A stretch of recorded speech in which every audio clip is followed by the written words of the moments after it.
Kern Spurns Distillery Cast Programme, sponsors of the Irish Whiskey Review.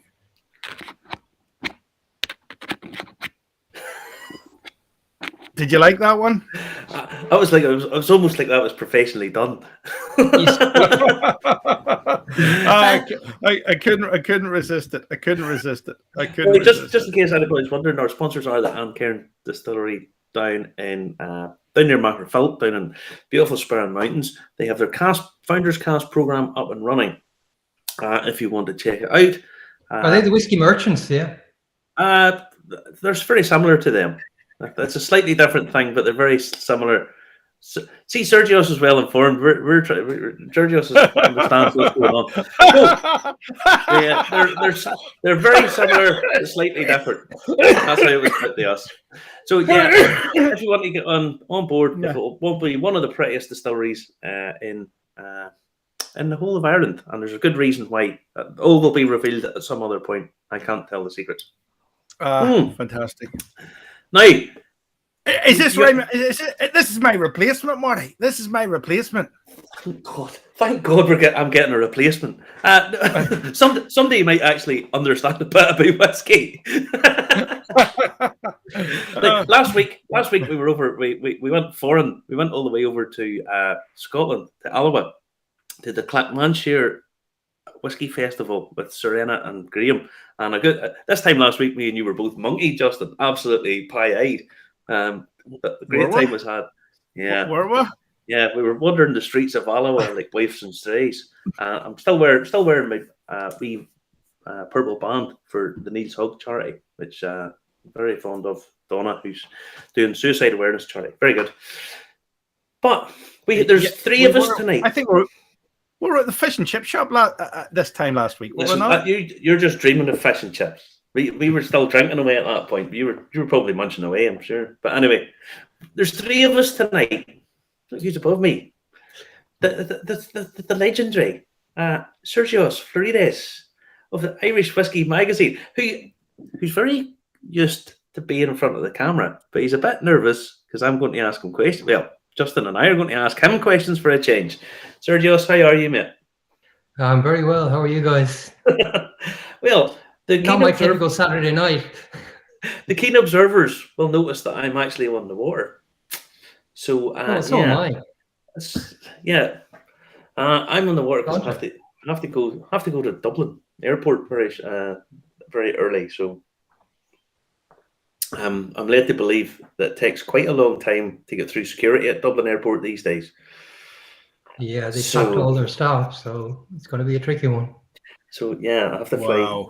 I have to fly to Scotland again in the morning. So I thought it prudent not to bother drinking too much. You know, in fact, not drinking at all. We better say hello because there's loads of people in tonight, including loads of new people. So we better say hello to these people first, Marty, because Frank Hearn's on already. Yeah, good evening, Frank. How are we? Hope they enjoyed last week. Anyway, it was good fun. Yeah, a couple of people commented. There's nearly 10,000 people watched the show last week, which took place in the afternoon. Patrick Mulkey's saying hello. Thomas Jones is saying hello. Peter Gerbaith is saying hello. Mark Kerr's in there. He's no longer first in for some reason now, Mark Kerr. I think babysitting, you see. He's babysitting, yes. The Cask is saying hi all. Good evening to you, the Cask. Trevor Watson is saying hello. Julie Mason, as ever, hi all, hi to you. John Fleming is saying, what did I just drink? It's actually whiskey and lemon, bitter lemon. You know, it is a thing. Trust me. Yeah, sure. Wasn't it Sleeve League? Wasn't it suggested bitter lemon and whiskey? It does work. It does work. It was salty and Fanta that I think James recommended. Something like that. I never got ready to try it. I don't think I'm no big rush to try it, but I might do it one someday. I'm half winged. I might give it a go and say it's great. Oh, some of your fans are on already, Sergius. We've got Whiskey Straight, Al. Yeah, hope you're well. Cheers to you all. Anthony Sillett is saying, you're on YouTube, but not Facebook, boys. No, we are on Facebook because you see when I do this here and you see that little, that one there is from Facebook. And this one here from you is from YouTube, because I know them. We're definitely on Facebook. Good. Definitely. Because William McClellan's watching on Facebook, as is Michael Matthews. Not only are we on Facebook, we're on LinkedIn, we're on Twitch, and we're on Telegram as well. But I haven't worked out how to work Telegram yet, but it says it's working tonight, because I didn't get an error message, because I haven't murdered the computer tonight. Serghios has seen it behind the scenes, what it's like. And believe it or not, the show actually isn't finished tonight, because I've been in London. The show isn't finished. It's actually finishing as we're doing it. We're cutting now. Justin, these things are sent to try us, or mainly try you, while normally I sit here and drink. But but no. So what we normally do the news. The guest, because they're representing a brand or something like that, they wait in the green room kind of thing, and then they come on. But because Serghios actually knows what he's talking about and is also commentating on lots of stuff outside of this, we're going to keep him on, and we have a little chat about the news. Now, Serghios, you and I shared a drink during the week. We did. This gear, the Balkan. This is the sort of the precursor to Potchin, as how Finon and Brendan put it. At 67.9%. Yeah, I fell victim to that earlier in the week. I'm trying to find it now, but yes, stay with me. It's a hell of a drink now. It's a hell of a substance. Yes. So Brendan kindly dropped one down the other day, and he didn't really warn me of the 69% or whatever it is. It's it doesn't drink that way. No, I slept well that night. Is all I will say. I had a minimal amount of it and slept very well. It's Gaelic for a knock to the head. That's a fairly good description of it. I went to bed out like that, and hardly a surprise. No, look, I'm excited by that one. Actually, I have to say, big fan of what they're doing, but this kind of blew my mind. I think this is another level of pushing beyond what we've had so far. I think it's that playing about with the oat stuff that you know, that when you got the Boan mash bill pack, and you've seen just how much of a difference a slight 5% change in mash bill with between the oats and stuff. It really just does change the whole thing completely, We did a little short cross tasting. We went down to the short cross. This is their new bottling. I haven't really had a chance to open this, but I got a taste of it down at the distillery the other day. We tried their Potchin, Marty, and it was pretty special as well. You loved it. I would need to try it again if I'm totally honest. But this is 46% rye and really bubblegummy, bubblegummy on the nose, but doesn't taste just as sweet whenever you taste it. And it's these different mash bills. It's just awesome. They know what they're doing. Cologne are obviously kind of leading the way on that. Well, Boan's probably, but between them, they're doing excellent stuff. Yeah, it's exciting what's happening. Actually, I suppose you could add Blackwater to that mix as well, and perhaps the silky. I think the thing about it is just that with the impending changing of the technical file, probably some people have held back a little bit because they didn't want to. I think it will be applied retrospectively as well. So if you have put down stock, you're covered to some extent. I think the bulk call, as far as I know, it's 50% malted oats and 50% malted barley. Yeah, which wouldn't fall into even the new category. No, so it would be Irish whiskey, but not a pot still. It would be. It's just a sort of strange experience whenever you get a chance to taste in the Balkan. Yeah, you'll sleep well that night. That's all I will say. Yeah. Now, Justin, I enjoyed it. Oh, I enjoyed it. It's a very, very strange thing. It's best part of 70% ABV, and as you say, it doesn't drink like that at all. Well, it'll be interesting to see what comes out of that if it's been matured in a cask for 3 years and we get to call it whiskey. Maybe the ABV comes down a bit, and I don't know. Who knows? Who knows what they'll be doing? Who knows what they'll be doing? Justin, are we ready for the news? Supercalifragilisticexpialidocious. Right, hit it.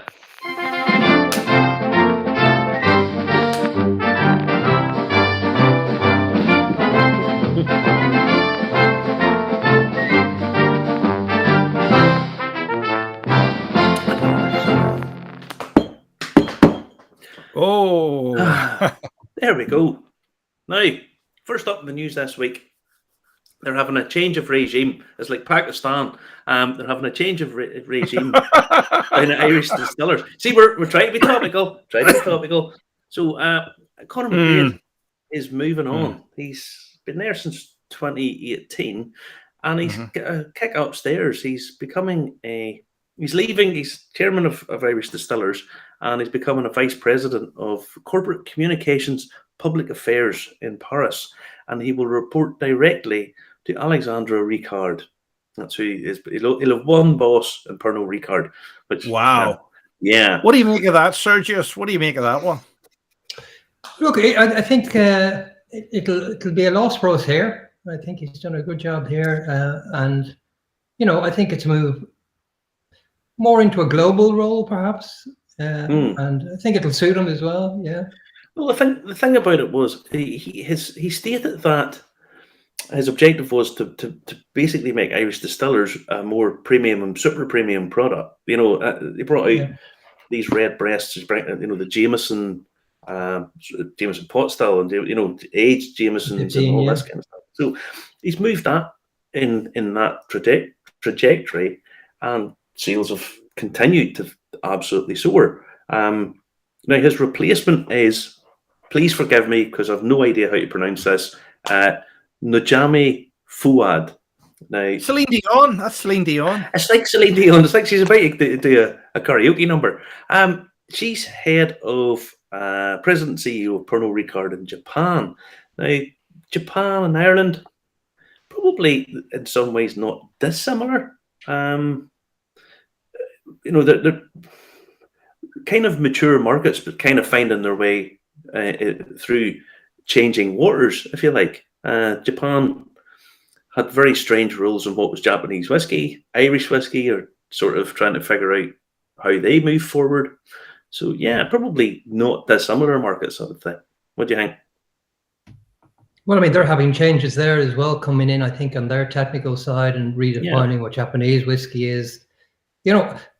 What I think they do in Pernod Ricard, and they do it well, is they do rotate the management around and give them exposure to different markets, which at the end of the day gives them a broader view of what's happening out there. So, look, it's a change. Maybe she'll bring her own style to Irish whiskey here and focus on other areas. Who knows? We'll see. Yeah. Well, the thing is, I have to bring this up because and we'll talk about this in a wee minute a bit more.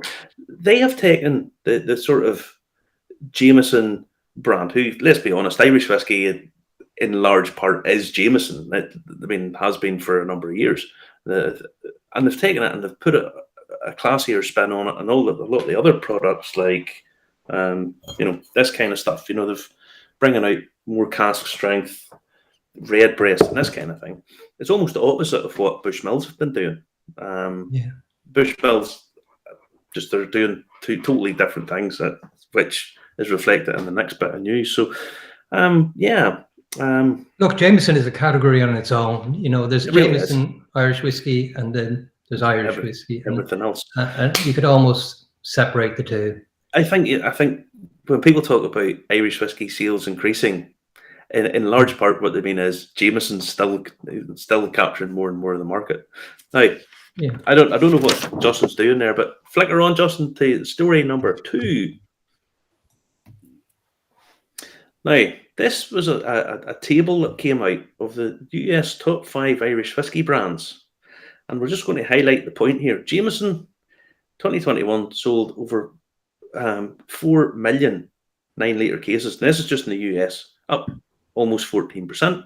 Tullamore Dew, less than a tenth of number 2, less than a tenth of the sales. but still up 7.6%. Now, you commented on Proper 12 being on my table, and obviously I must be getting sponsored. Proper 12 up 21%. Redbreast up 18.5%. Bushmills is down. Oh my down God. 3%. Now, if I was in charge of Bushmills, I would be seriously questioning what on earth's going on here. Now you're selling lots of Proper 12. Okay, you're selling loads and loads of Proper 12. Anyone who has a palate on them at all would know that Proper 12 is not even in the same category as some of the other, entry-level Bushmills products. Black Bush, comparing Black Bush and Proper 12 is like comparing a shopping trolley to a Ferrari. It's just ridiculous. I was thinking about this earlier today, actually, what those numbers really mean. And to me, it kind of reflects that people are buying brands rather than taste. Well, personally, I think Proper 12 have hit a demographic. They've hit a demographic of such and such. But I sent you that interview, Marty, with Dr. John Teeling on RTE. And he was singing the praises of the marketing of it and the targeting of Proper 12. Yeah, I not to disagree with John Teeling because I've said this hundreds of times before. I credit him in huge part with the resurrection of Irish whiskey. But when you have a brand that's so linked to one person, and that person happens to be Conor McGregor, that's not a healthy place. That's not a healthy space to be in. He's constantly in how would you put it, controversial circumstances. The news for all the wrong reasons, sort of thing. All the wrong reasons. And at some point, that's not sustainable. And when you've got a quality mark, Bushmills seem to be bringing out, the likes of this kind of thing. For the French market, really, really decent, really good. The likes of this at the airport, the E20PX stuff, and yet you can't sell it.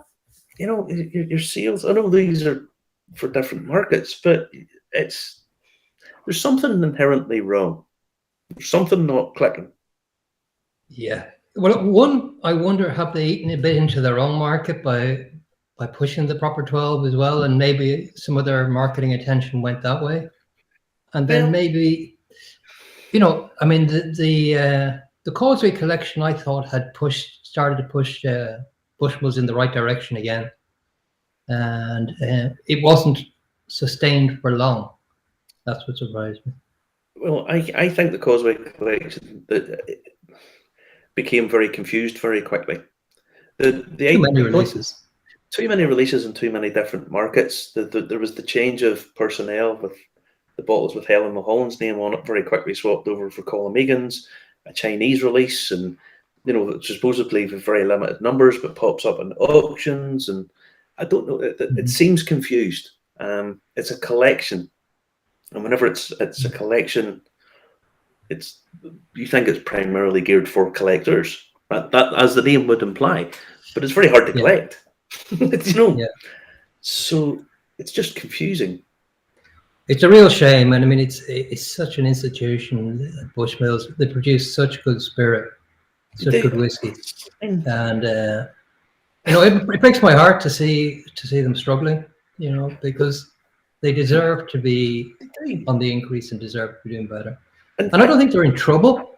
I don't think they are. But I guess if someone told you that there was a 3% drop in the economy, it's worthy of attention. And I know they're probably they're selling quite a lot of spirit, and they're doubling production. But it's the way that it's happening. I think everybody really, really wants to love Bushmills because the quality of spirit is just amazing. But there's just, for years, Irish whiskey tried to get away from the drunken Irishman out brawling in the street kind of image. Let's be honest. And yet you've got this and that. Now they're bringing out a Peaky Blinders thing. What on earth are they doing? You know. But I also suspect Bushmills are although they're focused in the US, I do see that they're pushing more into emerging markets, and I know they're doing good stuff out in Asia and in Russia. Yeah. Now, Russia, that's going to hurt them. Yeah. Let's not go there right now. But I mean, it is. It's just you have this kind of very confused marketing, and I don't know. It just seems that the actual brand itself seems to be in a little bit of. It never really knows where it should be, and I see Connor has put up a thing there. The biggest problem Bushmills has is their core range being 40% across the board. I can see where you're coming with that, Connor. Yeah, but then I don't think so. I don't think that's the issue. I mean, the rebranding for me didn't work. Well, I don't think it's right. Whenever you've got a product like Black Bush, which I know me and you both adore, me and you both love it, and you're struggling to convince people to drink it, there's something inherently wrong with it. There's something badly wrong that needs addressed, and what that is maybe beyond your and my remit. But yeah. We're halfway through the news tonight. We're 22 minutes into the show and probably overrun tonight because Sergio's on from Irish Whiskey Magazine. Sergio, you've been asked a question. Conor O'Hare saying, what gave you the idea to start the magazine yourself? Oh. Yeah, well, look, I mean, I've been interested in whiskey and Irish whiskey for a long time. And I just got frustrated with reading snippets of marketing information about Irish whiskey rather than well-informed commentary on it. And it was always the same, triple distilled Irish whiskey, smooth, blah, blah, blah, blah, blah. And very little merit given, to the heritage behind Irish whiskey and how big an impact it had on our culture. If you're to look at one thing that showcases what great craftsmanship, tradition and heritage is, you're going to find Irish whiskey at the very hub of that. And there again, taking it into what it meant for employment, what it meant for celebration, some of the literary figures, music, all the rest, how important a role it did play, and how it took many people out of poverty, and played an important role. Well, let's face it, Brendan Behan was never sober, was he? No, Brendan Behan, I was listening to his RT archive. If you ever get a chance to listen to Brendan Behan speak about Irish whiskey, unashamedly speak about Irish whiskey and his passion for it and his love of it, and he knew he was addicted to it. But, he just speaks to it so poetically, and had a huge part in his life, obviously. Yeah, I mean, it was by far and away Ireland's biggest export for a very long time, by far and away. Yeah. Well, look, I mean, there was a time when almost half the population within the Liberties in Dublin had, in some shape or form, a role, a job that was in some way connected to a distillery or whiskey. Well, I was always think about the Bogside in Derry and the Watts distilleries closing down. People don't, because these days there's such a little trace of it of any of the distilleries, the two that were there left, a couple of street names in one building, but it was a huge employer, and it closed really, really quickly and put all of those people out of work. Look, I think they had a capacity of 5 million gallons huge a year. It was huge, if not one of the biggest in Europe or in the world. Certainly, and for that just all to go, and did that area recover? Did it ever recover really? Because at one point it would have been by the biggest employer certainly around that area. But now we're going to crack on. Let's just try to get a little bit on the news here because I want to talk about Campbelltown, right? Which sold out very quickly. Yes. This is the charity bottle. Now, this made the news a couple of times for various things. This was a charity bottle released by Springbank. Now, Springbank could sell 3 times what they produce at the minute. It's become sort of crazy. This bottle was released, and it was sold either at Campbelltown or at the Cadenhead shops. Now, the Cadenhead shop in Marylebone had a queue outside it to try and get in. And they started, ironically, because it was being released in the name of peace, people actually started fighting to try and get in the door to try and get a ball. No. So it's just nuts. Now the auction sites have said they are not going to hold this. So don't be trying to flip it, because the auction. Why Springbank didn't auction it to start with is kind of a bit beyond me. They are bringing out another bottle. If you just go back one, Justin, go back the picture. Bring that. No, back one, not two. Yep. That's one. And bring it up. They're bringing out they've raised so far £11,000 for the Ukraine appeal, and they're planning to bring out a second round of fundraising. This time we're planning for auction 6 individual bottles of Springbank 21 for the same appeal. This time the bottles will have been drawn from an individual cask of Springbank and so are completely unique. Further details of how to bid will be announced in the coming days, and every penny raised will go. To be clear, these 6 bottles are to be auctioned off to the 6 highest bidders. They are not being sold as a set of 6. I think they'll probably go for quite a considerable amount of money. Serghios, what do you think? Oh, absolutely. Look, I mean, anything they put out at all triples automatically in the auction size. And, you know, I give them credit as well to some extent in that they haven't priced their releases based on what's happening in auctions. Yeah. I give them credit for that. And look, there's a few companies have done some great work as well. I mean, Keeling's Ukraine release sold out, I think, in, was it 6 minutes? Something crazy. It's just...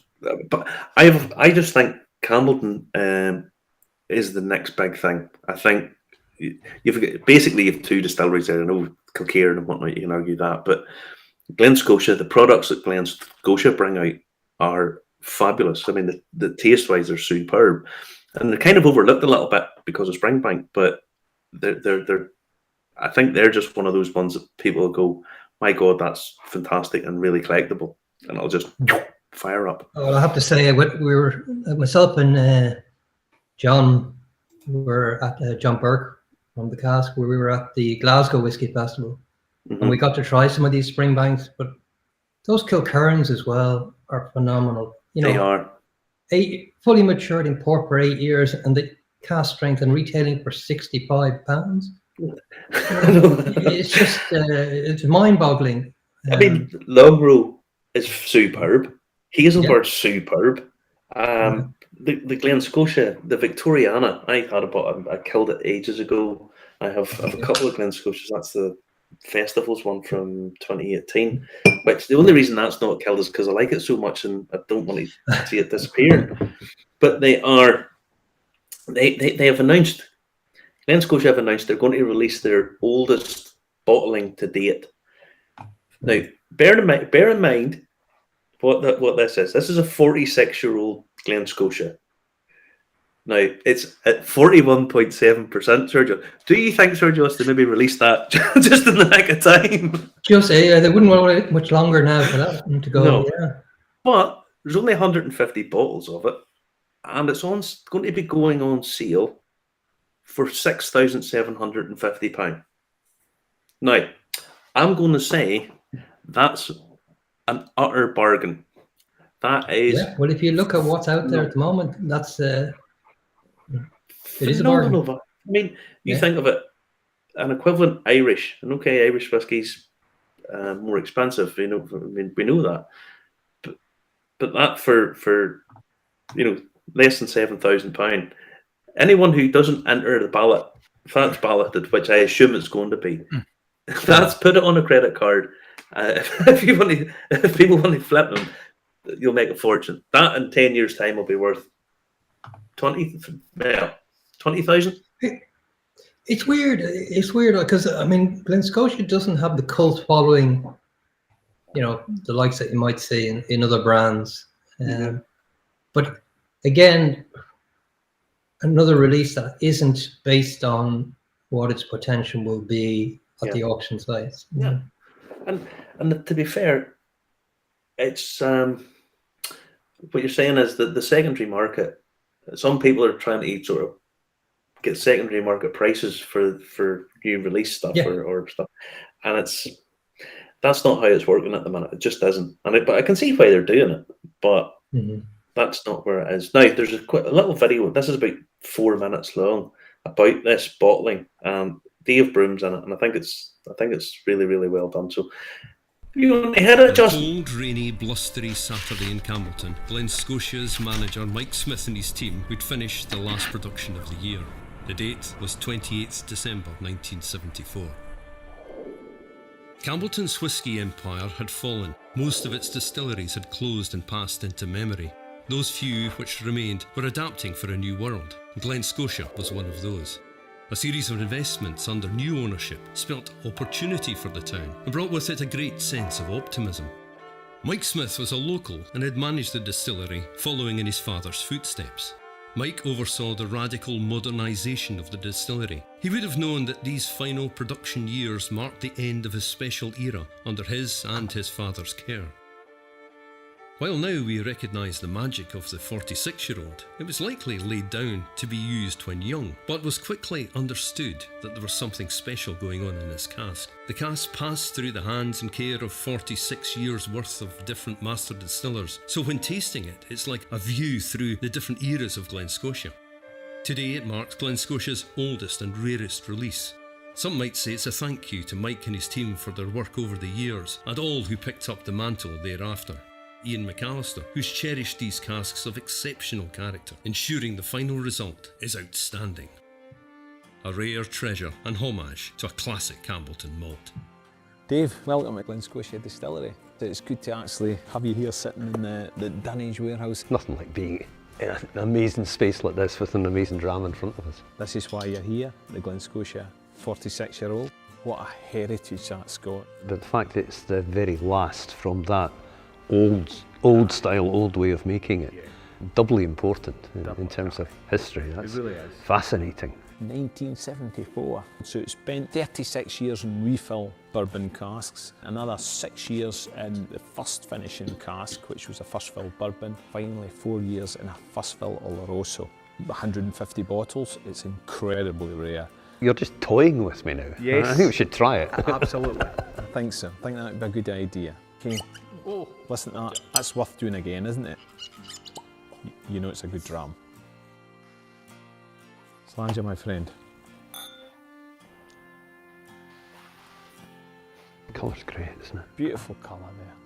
Wonderful. Ah, the classic Campbellton oil. What I love about this is it's that character that you get from long-term in refill cask. You get those tropical fruit and you get that kind of incense note coming through as well. Tropical, creamy, buttery aspect there. I think that's the true distillery character there.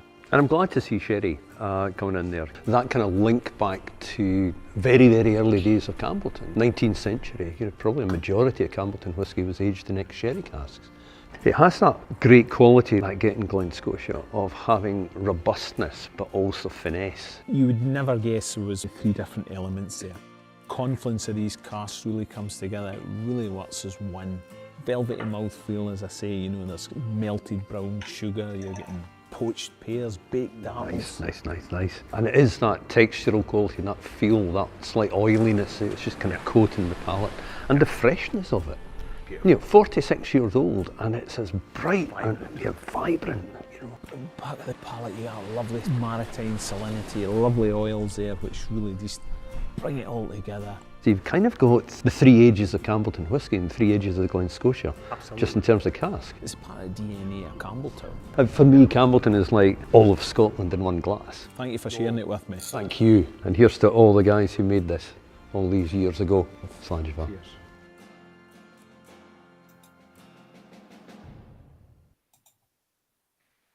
Well, look, Dave Broom would make water seem exciting. So he does. He's got a great gravitas in his voice. Just a lovely tone to his voice. But no, that's a bit special. That bottle, if I'm totally honest, that'd be something. It is a steal at that price. I think it is absolutely. Just a beautiful one. Now, next up, Boan. I always like to get a bit of a green theme going on. Boan have announced that they're going to plant 2,000 trees a year So 100 oak trees, 100 native broadleaf trees, and it's to offset the 6,000 barrels that they lay down every year. And this is going to be an annual thing. So they've done a wee video of them planting trees to show people, show them working during the day. No.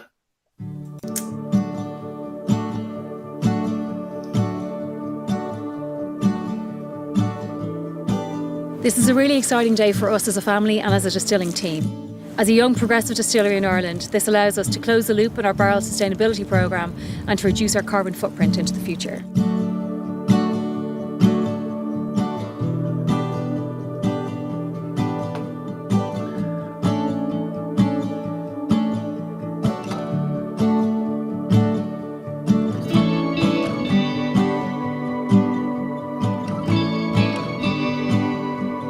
Oak is an integral part of the whisky maturation process, so it's very important for us to work with coopers who only source oak from sustainably managed forests and play our part in a more sustainable future for the Irish whisky industry.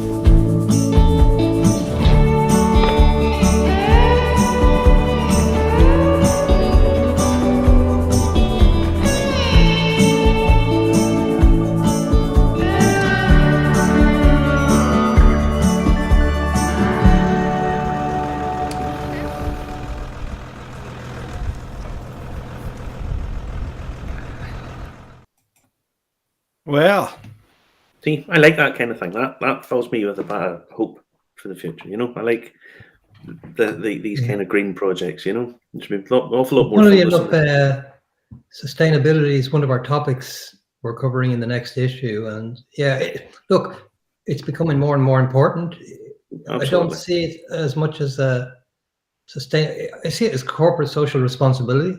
Yeah, and I think they all need to address it. And in fairness, I think everybody's examining it and looking at it.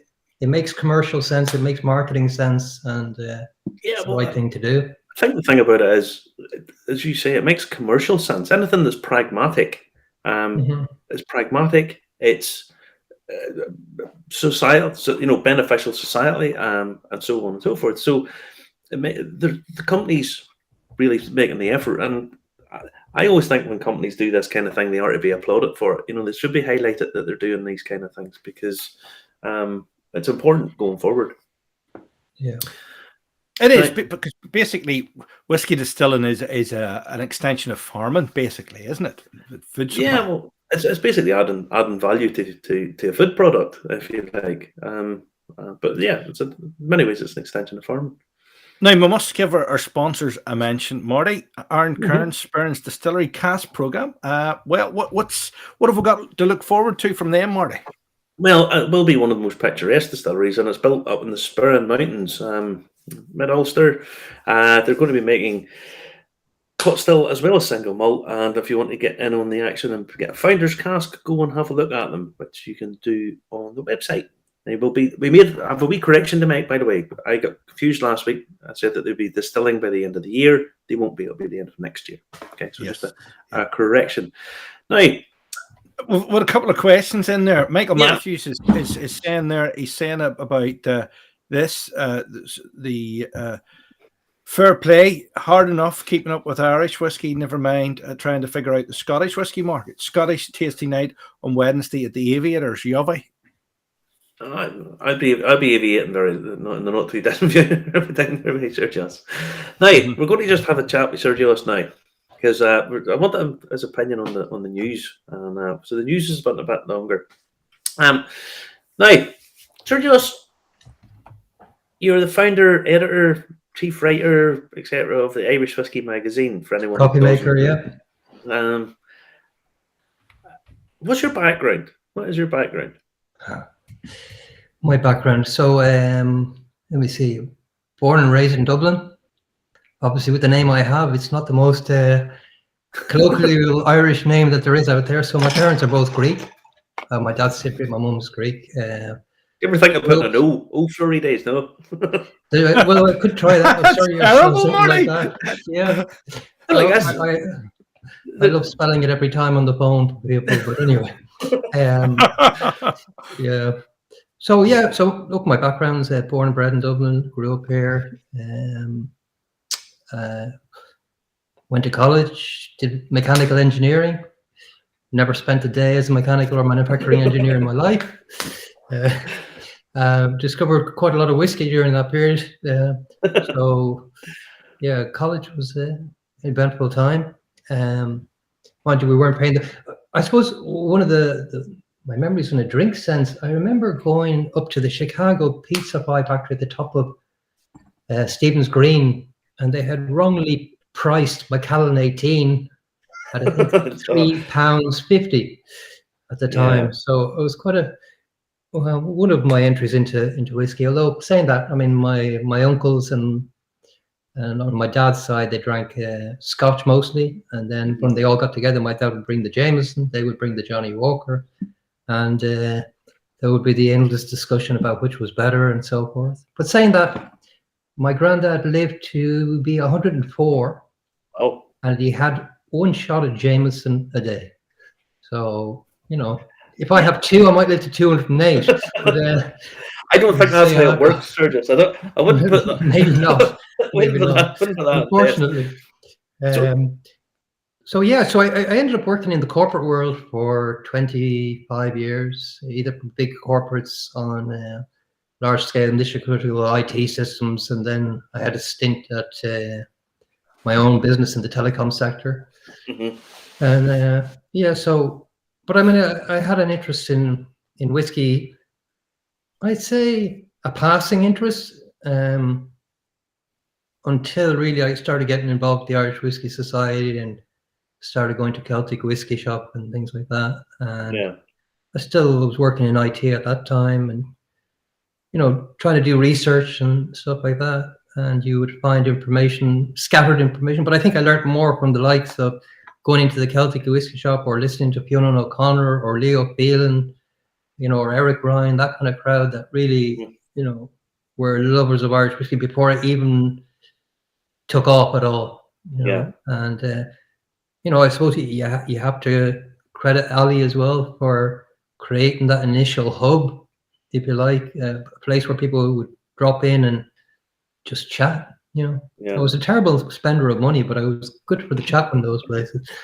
But so then I got involved in whiskey, I suppose. So you decided that you weren't getting enough information, that you've already said the Irish whiskey scene was beginning to burgeon. Did you think to yourself, I spy a little entry for me, a dedicated whiskey magazine for Irish whiskey? Well, it was a funny thing because I had actually registered the Irish Whiskey Magazine domain 4 years before I even started, and it was something that was in my head that I wanted to do, because for me it wasn't just about delivering the information and getting the information. It was, I mean, I have, I suppose, if you like, I have an interest in graphic design and creative arts and so forth, and photography, and I wanted to do a magazine maybe differently to what you might see out there. And now you're seeing a lot of the magazines become more creative and more artistic as well. So, but it it was never meant to be a commercial venture initially. And then, the reality hit me that, this could end up costing me an awful lot of money if there wasn't some commercial best practices put into place. Yeah, it's not a charity. I say that has worked, but it's not a charity. Look, it's not a charity, but if you like, we highlight those that don't contribute to us just as much as those that do. And I think that's important. And it was important for me that we were independent. It's nice to get the support. We need the support. But the story doesn't alter whether it's supported or not, and that's one of the cornerstones of which the whole thing is based. So, I suppose I didn't think Irish whiskey was going to hit the levels that it did by any means when it started.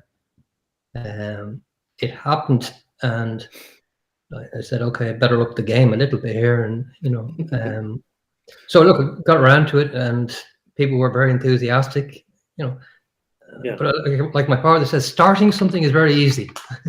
Maintaining it is a different thing. So, it doesn't get easier, but it gets more rewarding. Definitely gets more rewarding. Like you've two issues. You have a digital format and a print format as well, don't you? That's right. Yeah. I mean, it breaks my heart that we've done a digital one, but it seems to be what people want. You know, digital is starting to gain momentum, and again, Yeah. I suppose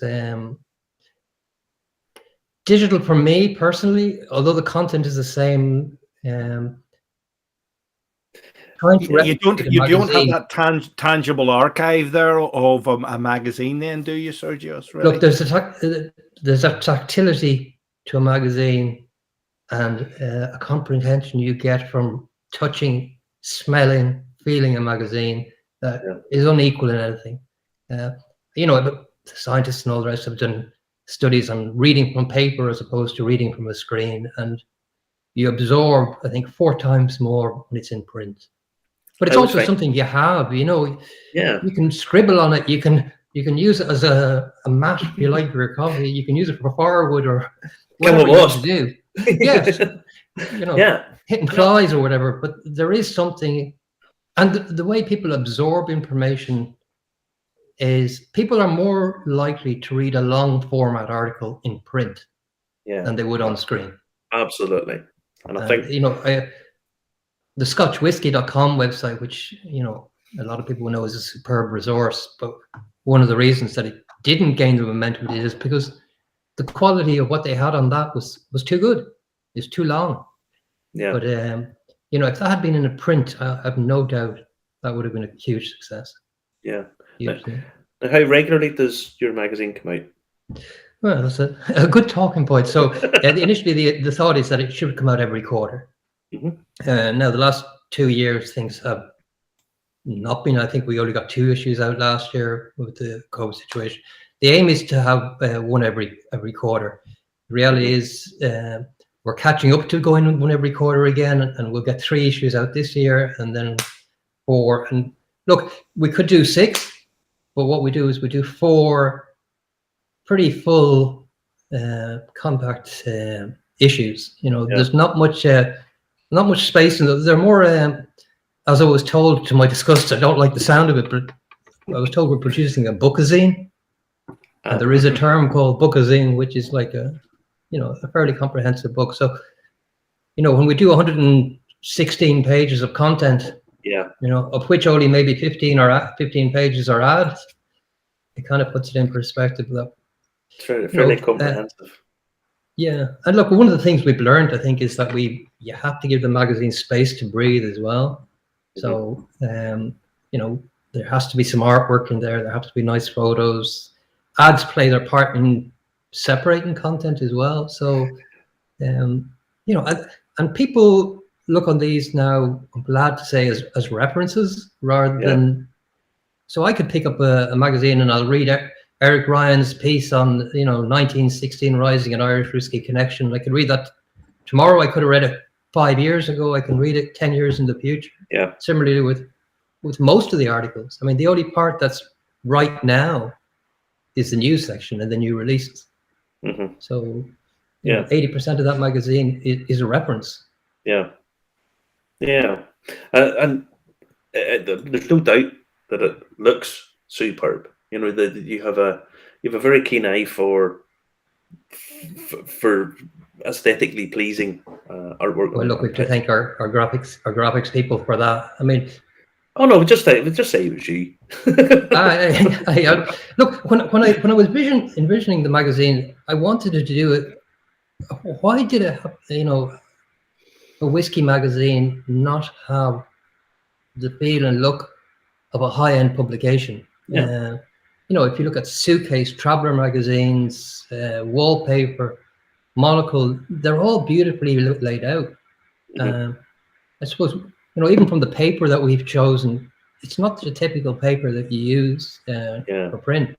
You know, so it's in some elements it's a lifestyle magazine as well, and but you know, you're trying to represent something premium. When we talked about the premiumization of Irish whiskey, it doesn't have to be premium to the point that it's not reachable, not attainable. Yeah. But it has to be premium in that it's appreciated and aspirational to some extent. If someone had said 10 years ago that Irish whiskey magazine would be a lifestyle magazine. It wouldn't have been a coveted lifestyle. But no, absolutely not. now it's totally transformed, and you've played a fairly significant role in that, if I'm being honest.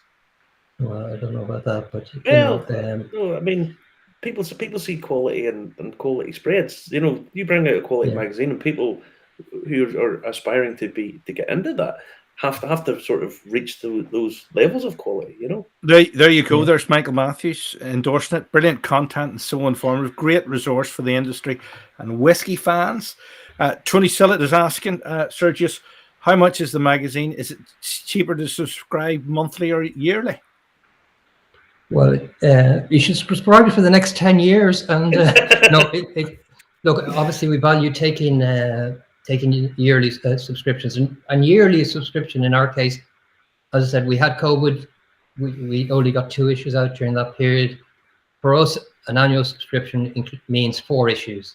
So whether we get 1 issue a year, or you will get 4 issues guaranteed. And so there is a saving to take the annual subscription, which is the next 4. Of course, you do post to Great Britain, don't you? We do post to, and actually, I got the shock of my life today. I went into the post office today, and the postal charges have gone through the roof. So there is a saving if you do take the annual subscription. I went to post something the other day. It was a package, and letters have went up massively here, but posting a parcel actually has dropped. I don't know. Maybe I should be posting from up north, but if on Post are listening, tell them I'm not happy with them. I mean, the postal charge increased so every magazine I post to the US cost me €7. Wow. It did cost me. I went in today and it costs now 10. So 50%, every magazine, 50%. And we only charge $2.95 for the postage, so that's what you need to do is you need to find an Aer Lingus pilot that's going to the States and can bring them in envelopes and post them for you. He's got an enormous coat, massive coat that you can take with him. I would save a lot of money by going over first class and taking a limousine or a taxi around the whole of the US and dropping them in. It's just incredible. That's one of the challenges. You must be getting what it is. I mean, various other things. I mean, the price of paper, printing, all of those must have increased over the last 6 Look, months. I think most people know that magazines don't make money on the sales of the magazine. I mean, we don't want to be making a loss in every magazine sold, which is what those increases in postage have meant. But it's down to advertisers and the support of the industry that it depends on. And look, the magazine will continue whether we make money or not make money. The magazine will continue. For me, it's a lifestyle hobby. We want to make money. It has to be more sustainable, but to be out reliably on time every time, it needs that backing from the industry. And the content staying at the level that it's at. I mean, look, the content we have is not second-hand content. It's first-hand content. We're delighted and honored to have some fantastic writers. Some of them are internationally well recognized. Some of them are local.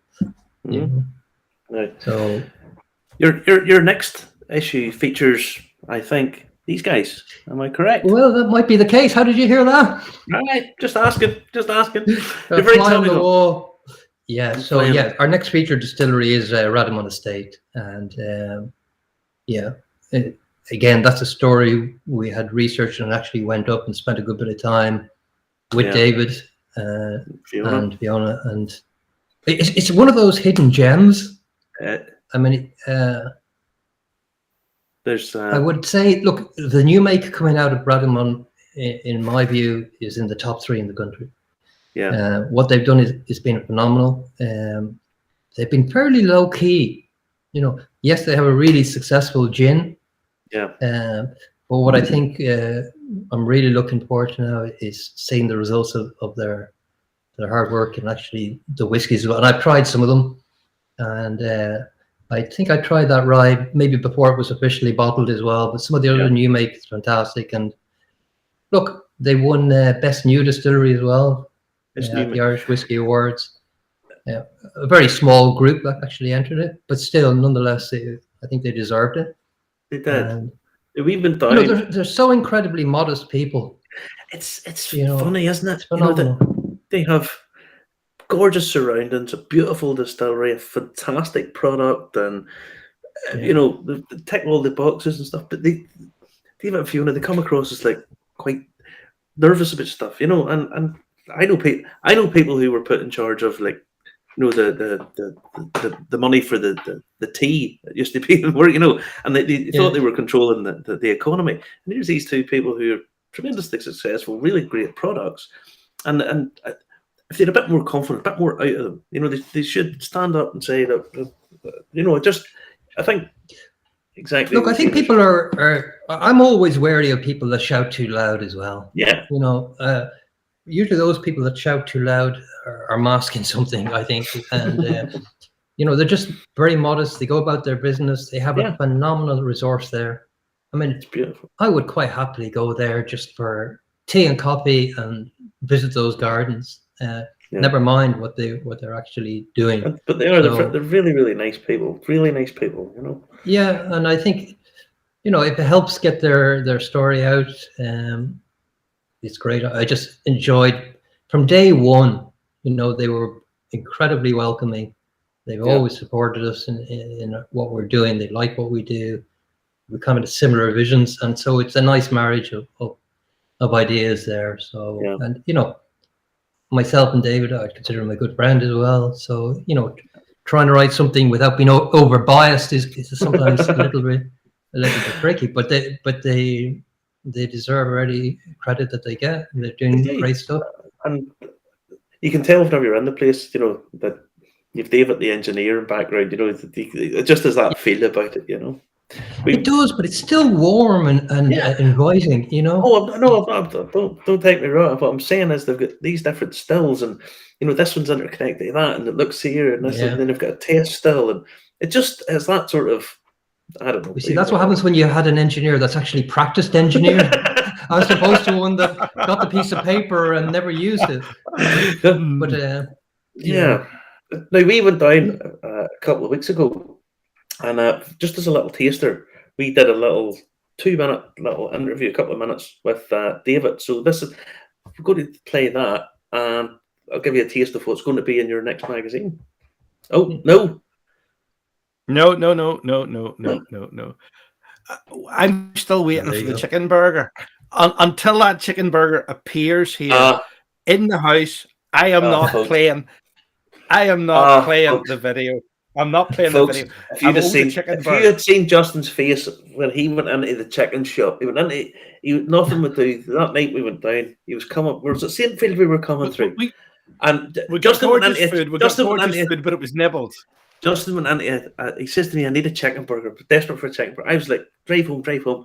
And he just swung the car in, and he says, I'll only be 2 minutes. And he run in, and about 10 seconds later run out with a face like a slap arse, right? He was raging, and he says, I'll not use exactly the tone he said, run out of chicken. Oh no. I laughed. There you go.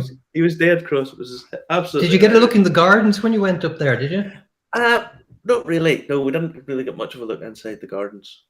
Yeah, we got a bit of history of the house, and we were talking to the main man himself as well.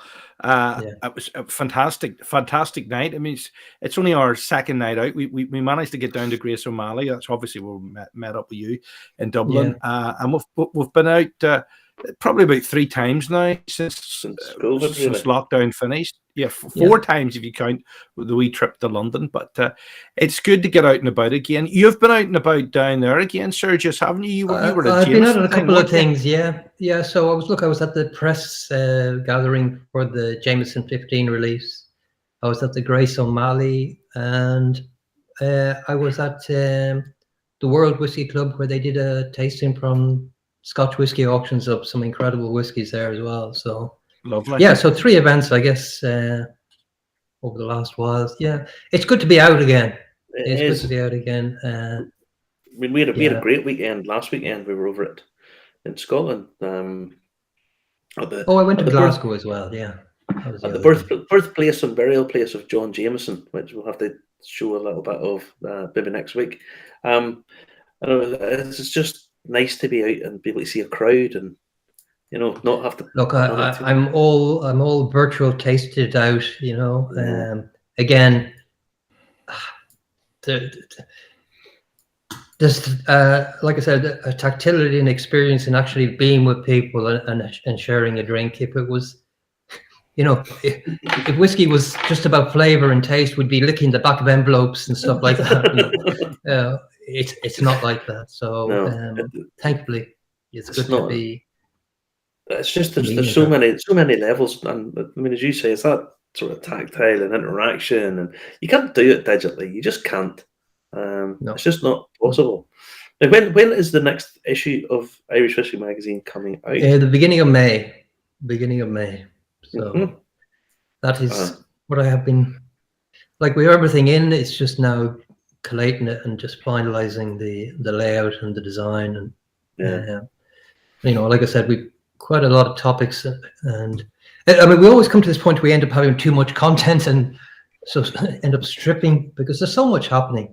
Yeah. Actually, I should have mentioned as well. I had that train trip as well on the tracks. Whiskey on the tracks. Oh, that was it last week? Was that last week? That was 2 weeks ago. Yeah, and that was, I suppose that was my first nice outing since. Just again, people thinking outside the box and coming up. So credit there to Dave O'Connell on doing something original, and it was just a lovely Yeah, afternoon. And we were blessed with the weather. Yeah. So, shall we take a look at Redamon, shall we? Yeah. All right, go ahead. Let's have a look. Yep. Willy Wonka's not about, so I'm just creeping about here having a wee look. Marty's going to talk to him very soon, but I tell you what, don't let anybody know I've tried it, really. Right, we are down in it is absolutely beautiful evening, and it's perfect to showcase the Radamon estate. We're down here with David, friend of the show, Short Cross Gin, and now, obviously, Short Cross Whiskey. David, how are you, buddy? Yeah, good to see you, Marty. It's great to actually be out and about round the thing. It's been a while since I've been here. Yeah, a few changes. We're probably starting in the most obvious one here, where we've got the still behind us and the glass front of view now out to the grounds. To be fair, the place always looks amazing, but the sun's just coming down and it just lights the whole place up. Now, this is fairly new. It wasn't here the last time I was here. Yeah, so this still here we use primarily for our gin production. We can use it for whiskey. We use it for a few other spirits along the way, and we'll come on to them in a little bit. All will be revealed later. Now, the reason Justin is here as well, he's working. All will be revealed later. Now, the reason Justin is here as well, he's working the camera, so you don't have to look at him, so that's always a plus. We're down here because you're opening up for tours. Yeah, so we have been back with our gin tours sort of since late summer last year, but tonight is actually the soft launch for our Irish Whiskey Tours. So tonight we're going to do a little preview of the Master Distillers Tour. Master Distillers Tour. Not that I like that term, but that's what our marketing friends have decided to put it as. Now, I have to ask the question, which one of you two is the Master Distiller? I know my place, and I'm saying no more than that. The Mistress Distiller Tour is maybe a better way of putting it. Now, you have to be happy with how well regarded your whiskey has been. I mean, I've tasted it a couple of times now, and it is superb. Really, really good. Yeah, credit to you. No, we've been delighted. Those people that have taken the time and actually got the taste of whiskey, be it either here at an event or actually purchased a bottle, the feedback has been phenomenal.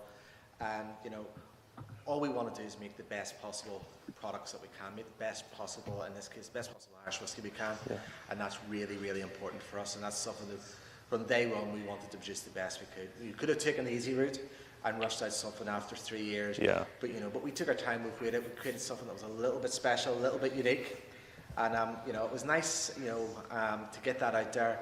But hopefully as well, because we're going to show over the next little bit, we've got some more exciting things coming as well. Yeah, I mean, you've been doing Short Cross Gin. I mean, you see it all over a bit. It's been a tremendous success.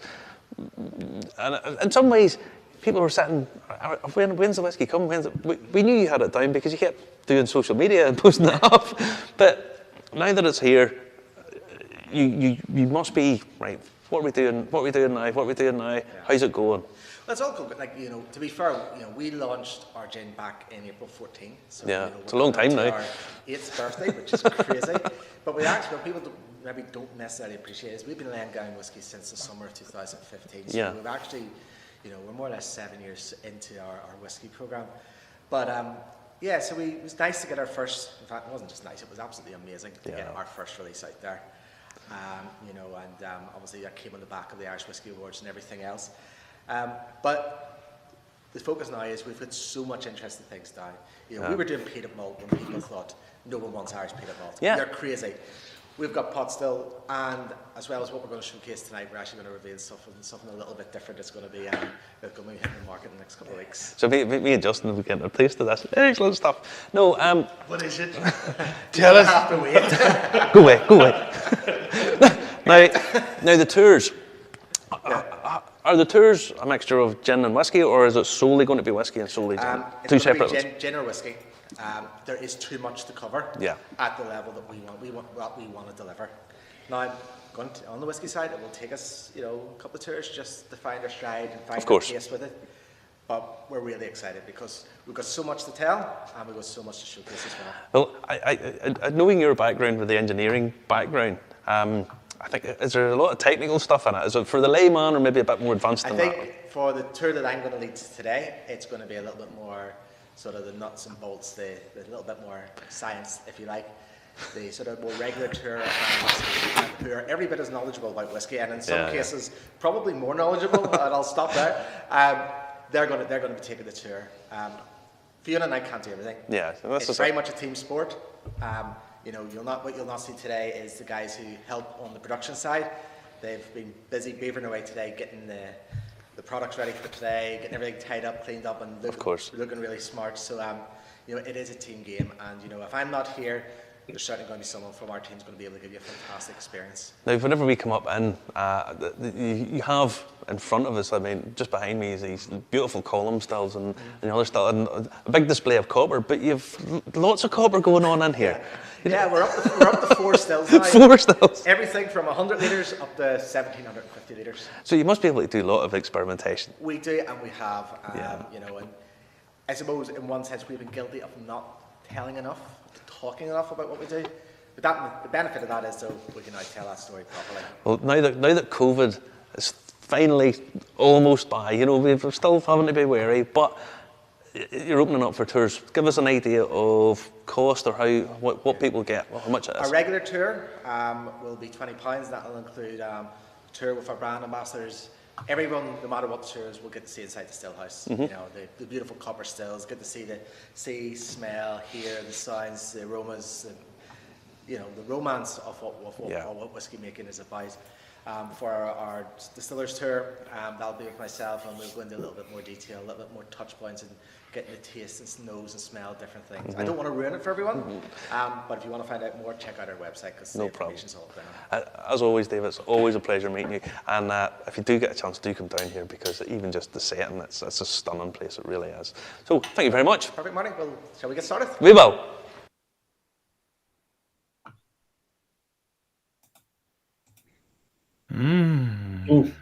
Open for tours again.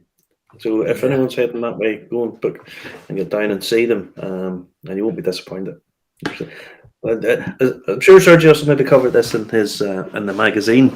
There's some technical stuff going on that's quite interesting, slightly different, Yeah.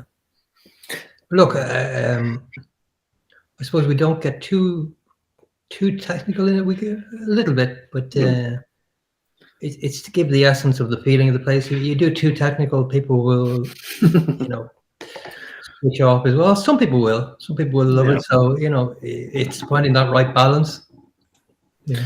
Yeah. As I say, it's a hell of a place, and I imagine you took lots of very nice photographs whenever you were down there, Serghios.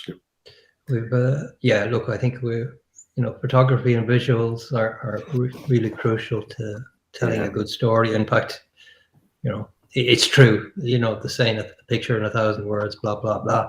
Yeah. You know, it's absolutely right. So, yeah, it's superb. actually, I might just do pictures and not have to do any writing going forward. Yeah, you can do a storyboard.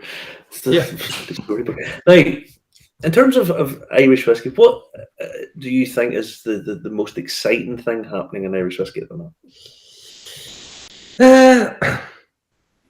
Look, there is so much happening. I suppose the changes that have occurred in the technical or are coming through in the technical are a game changer.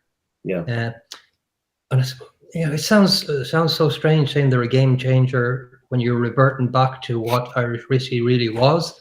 But it's good to have it rediscovered. I think we all know, certain individuals played a huge role in that. Of course, Fiona's research, resurrecting those old recipes was a major part of that, and we're delighted to help cover that story from day one.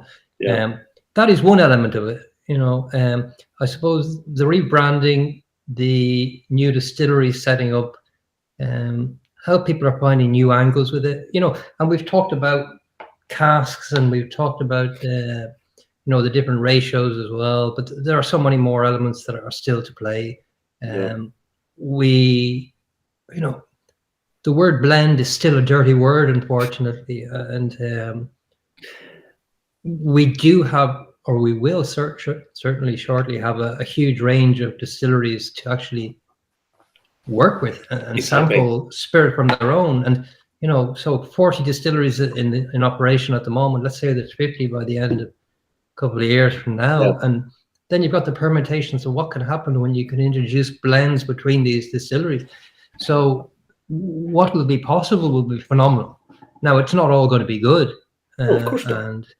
And that's the danger at all times. We're selling very much a dream of the past, if you like, and it only takes one brand to tarnish that, and it becomes a nightmare. So there's still that element of adventure, but not just for the sake of being innovative. It has to make sense, and it has to result in something that has a strong message and actually has quality beneath it as well. So you can have quality whiskey and you don't like the taste of it. That's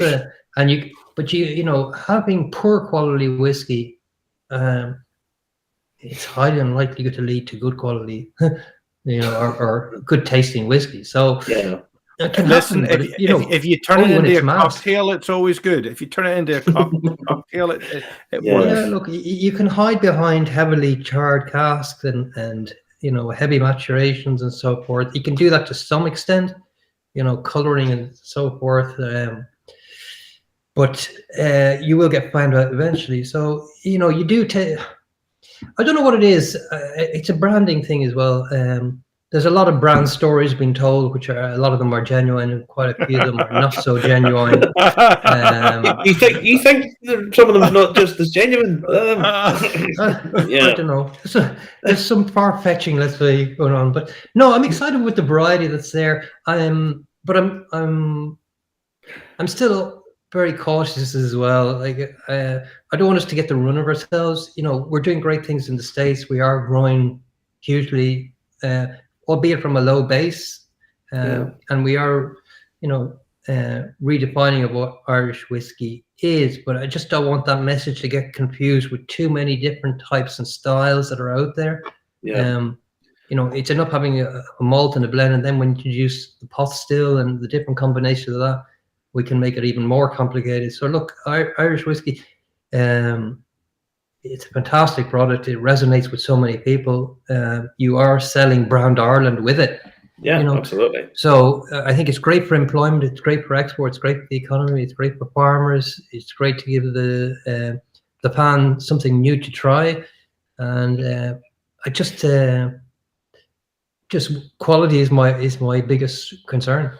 Well, I think we are, in some ways, we've been very lucky in the Irish whiskey industry, because the quality of stuff that's been going into blends, and let's be honest, a lot of that is, your GND stuff, and Cooley, John Taylor makes a fantastic drop of whiskey. Yeah. But at the minute, everybody seems to be looking for cask finishing because that's the spirit is very limited. The amount of aged spirit there is, so they're finishing it in casks. Going forward, as you say, they've all these different distillery spirits coming out. They'll be able. There's so much more is going to be able to be done, and hopefully that pot still becomes more of a recognised product. Certainly in the States. I mean, that's where we're talking. That takes the whole industry forward in a totally new wave and direction. You know. Yeah. Well, look, I'm a massive fan of pot still Irish whiskey. It's a phenomenal product. It's what distinguishes us largely, but it'd be a mistake to neglect what we have in the single malt category. Is that we can be outstanding players within that, and we are. And I don't think that's something that should be overlooked either. We produce some of the best single malts in the world. We have the resources, the climate, the farmers, distillation techniques to produce fantastic whiskey in any of the categories. So yes, we have that extra pot still category, which is an extra feather in our hat, and we should play with that. Yeah. But it's not, limiting it to just that window is a mistake, I think. Yeah. I think that the opportunities there, you've, shall we say, a wider palette of colour to play with. And it would be nice to be able to see how that pans out, There's a great comment in from William. He thinks the Dapper Blend is one of the best he's ever tasted. I totally agree with you, William. I think it is. And then Connor is saying, if you don't have good new make, you'll not end up with a good whiskey. A recasking can save a drop where the base is good, but if it's poor to begin with, it's never going to work. Yeah. I think that if the whiskey's poor, you're always going to get found out at some point, Yeah. No, it makes great sanitizer. Well, think of the lives it saved. Think of the, look at your granddad. Absolutely. Yeah. I mean, the one challenge that we're going to have is, we have the. So it is what Irish whiskey is, that it is such a wide variety of different whiskies. So again, does the message get diluted when you spread yourself so wide and say Irish whiskey can be this, and this? Yeah. Whereas if you say Irish whiskey is just pot, let's just say it is just pot still, you've got a very nicely defined niche there, and say, that's what makes Irish whiskey different from Scotch and bourbon and all that. Whereas when you have the whole variety, it's a different message you have to send. And everybody's going to find, we've got so much variety, everybody's going to find one Irish whiskey that they love. It's impossible not to. Well, I mean, going forward, whenever you see things like James is doing down in Slave Lake, the Silky, then that's blend. Once his actual products up and running and his very unique stills, again, you're just, when he starts to play about and this starts to come online, and that's obviously maybe 5 years in the future before it really starts to come in. But the potential's there for all of this, Oh, there's so many out there with great potential, and they're all doing something slightly different. Like I say, whiskey's not just about the flavor of the whiskey. No, there is a story behind it. There is its impact on look what James has done there. With Slave League and the impact it's going to have on that local community. But look, you take it even. I don't know. Let's take Teeling. Teeling, the impact that they have had on that part of Dublin, it can't be understated. No. It's had a huge impact on the local community there, and a resurgence of the area. And many of the distilleries, I suppose, are having that effect, creating employment, and creating interest, creating tourism. Yeah, and absolutely, and maybe some of it in Ireland hasn't had. I mean, a lot of these distilleries opened up not that long before COVID had hit. Maybe it's been delayed a little bit, the impact, because a lot of the tourism aspects have fell by the wayside. I mean, we were talking last week, we were talking to Ian from the Isle of Rassay distillery. I mean, here, this is probably more exacerbated than it would be in Ireland, but here's this tiny little island where there's pretty much nothing to do on it. You know, there's a little bit of tourism who, when Sky over sort of filled a little bit, they caught a bit of it. And they opened this distillery, huge investment in it. And now you see it all over the place. You see it in the shops. The young guys have stuff to work at, something that's exciting. You know, so yeah. Look at this. Look at Declan Boyle. Declan Boyle says, laugh out loud. I can't stop looking at Sergio's collection. Put it in big screen. There you go. It's on big screen. Cast it to your 50-inch TV, Declan, and then you can have a good look. Have you a unicorn bottle in there that Marty would like to borrow permanently?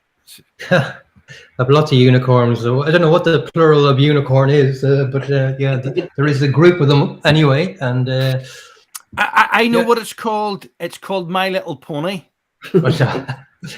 Yeah, I mean, there's some just. So these are mostly unopened. The vast majority of those, equivalent number of opened ones as well, unfortunately. But yeah, so they've been built up. What's the one in the clock? What's the one in the clock? It comes with its own clock. What's that one? So that's the Glengoyne Millennium Edition that was brought out in 2000. And I actually went there to Glengoyne on my friend, if Russell is listening, on his stag do, and fell across that. So yeah, so that's an unusual one. Yeah. So, look, I mean, 95% of the collection is Irish whiskey, and there are some Scotch in there and some bourbons around the place as well. Sort of have to. You can't just the whiskey. No, look, I'm a whiskey lover. I really love whiskey, and sometimes it helps to set a reference point as well by comparing to others. And look, the reality is as well that there other whiskies are more affordable than Irish at the moment, except maybe Japanese. But that is very, very, very true. That is reality. It's just one of those things. Is the limited supply and high demand, and the prices are. Now, look, the high cost of living in this country as well, and the higher taxes have a huge impact, and they permeate throughout the whole thing. And the fact that there is limited supply.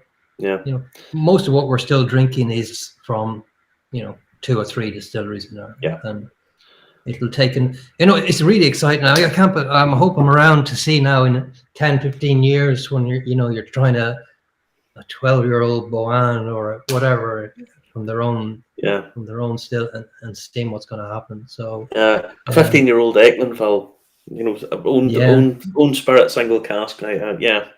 I mean, there's people that. Some people have been very patient. I'd take my hat off again to Ecklandville. They could have released their own liquid, after 3. I think they're 7, 8 years now. They have their own, and they're still waiting until it's right. That takes a lot of patience, a lot of commitment, and a lot of really believing in your brand to do that. Yeah. So, I mean, we've seen the price of some brands releasing stuff too early, and it's just, it doesn't work. Yeah, it hasn't. Some of it's been miscalculated. It's probably the best way of putting it. I think. But Serghios, when's the next issue out? How much does it cost? The next issue. So let me see. It's $10.95 sterling, €11.95, $12.95. Beginning of May will be the next issue, issue number 13. And then if you subscribe, obviously there's a saving there. So we're in. Super Value, we're in Celtic Whisky Shop, we're in Foxes. We should be in most of the distilleries. I'm hoping now that they're all open that we get back into the distilleries as well. Yeah. So at the moment we're in Middleton, we're in Teeling, we're going to be in Rowan Cove. So hopefully we'll get back into the distilleries as well and have a presence there as well. Excellent.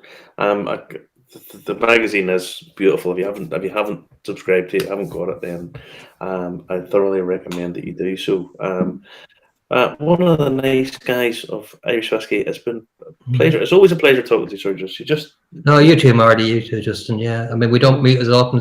Like when I was living up in Belfast, we didn't meet as often as it should then. So it's getting more difficult now that I'm here in the new premises. So, but no, it's always a pleasure to meet you, to meet and speak with you. Your knowledge is superb. It's probably in terms of what's going on in whiskey at the minute, it's probably second to none. But anyone who hasn't got the Irish Whiskey magazine, do pick it up. It's well worth picking up. Well, thank you for that. Oh, it's been a pleasure to be on, and maybe we'll have you on our show at some point again. Absolutely, no problem at all. Yeah, no problem. Don't have me on because I know nothing about whiskey. You can quiz Justin as a newbie. You need Marty. Well, he could do the sound. Justin could do the sound for us. Aye, that's maybe a plan. But listen, look, I just wanted to get across. I mean, there's obviously. I wanted to say thank you to those people that have made the whole magazine possible. It was a stupid idea or a crazy idea in the beginning. I want to thank my family for bearing with me and letting me stay in their house while I was penniless doing this. And then our writers, you know, it's just the passion and the expertise they bring for very little money, and just because of the passion that they have for Irish whiskey and the good of it. Our graphic designers, our print partners, and all the advertisers that have supported us. People like yourselves, giving us exposure as well. So, word of mouth has just been fantastic. So I want to thank everybody that's made it all possible. I hope they're proud of what the result is. It should be. I hope so. That's Now, I'm going to have to go because I have to head down towards you, and then you go down. Man, you missed the luxury sofa you could have stayed on tonight. And yeah. Never thought. Although I wouldn't have trusted you with these back there. Neither would I. I wouldn't have trusted them myself. Yeah. To be fair, I have to meet some American guests in the morning, and me arriving slightly dishevelled would be how I would put it. Probably wouldn't be the done thing, you know. But listen, well, look, the other thing is. Oh, go ahead. The other thing is, congratulations on like I know how much work goes into the podcast. You've taken it to another level now, and it's not only doing it; it's doing it day in, day out, consistently, week to week. You know, I mean, we found it difficult. We've taken a break for a while, but keep on delivering it, keeping it fresh, and keep on improving. It's a credit to you. So well done. Well, I'm waiting for Amazon to ringing me up and say hello. Yeah, it's Jeff. Don't sell out. And do a show in Taiwan for us about whiskey. How much will I'll do it for free. No, I'll do a million quid. See, I'm waiting. Hello, this is Jeff. Do you want me to launch Justin into space? Please. I'll cover half the cost. Serghios, thanks very much for coming on, my friend. Thanks for having me on. And I'll just go. Final word. I have to say thank you to our sponsors and Cairn Distillery. Down in the Spurren Mountains, sitting on a pot of gold. That's what's down there. And if you want to buy into the Founders Cast program, go and have a look online at their website for further details. So that's us, Justin. It is. Remember to comment, like, and share. We're live on YouTube, Facebook, LinkedIn, Twitter, Twitch, Telegram as well. Lots of great comments coming in there from Michael Matthews, Declan Boyd, Trevor Watson, Tony Sillett about how good the show was. It was excellent speaking to Serghios. It's always lovely man, great collection. And next time he's away, we know where to get that clock. Next time I'm heading to Dublin, Serghios, can I stay with you? I'll bring a straw. I'll bring a very long straw. Yeah. He's still there. He's waiting in the wings. He can hear us. You see, you're in the green room, Serghios. Oh, I just said I'm looking to see what you're planning, and I know that's why we're just tuning the alarm for recognizing you guys when they come in. Oh yes, facial recognition. I know it's wonderful stuff. Listen, all right, I'm signing up.